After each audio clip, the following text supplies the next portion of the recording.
اور اس لیے بھی کہ میں آپ لوگوں کی آواز صرف میں یہاں آپ لوگوں سے بات کر کے آرام سے نہیں بیٹھ جاؤں گی، میں آپ لوگوں کی ہر پلیٹ فارم پر prime minister house, president house اور جن کے ہاتھوں میں فیصلے ہیں آپ لوگوں کے قسمتوں کے، میں ادھر تک جاؤں گی اور بھرپور طریقے سے آپ کے حقوق کی آواز اٹھاؤں گی۔ میں خود پارلیمنٹیرین رہی ہوں، آپ کو پتا ہے کہ پارلیمنٹیرینز کی تنخواہیں کتنی ہوتی ہیں؟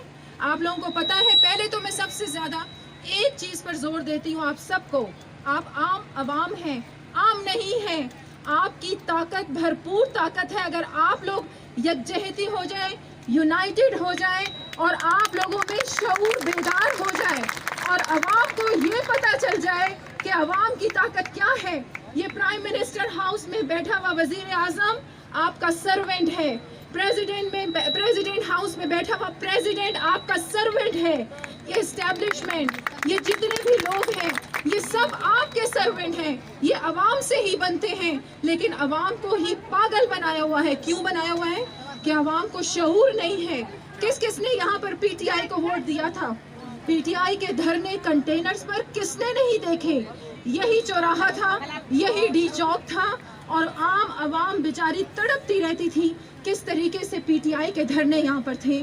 عمران خان تو پاکستان کو ریاست مدینہ بنانا چاہتا تھا۔ میرا سوال ہے عمران خان سے کہ کیا یہ ریاست مدینہ ہے جس میں آپ کی ماں، بہنیں،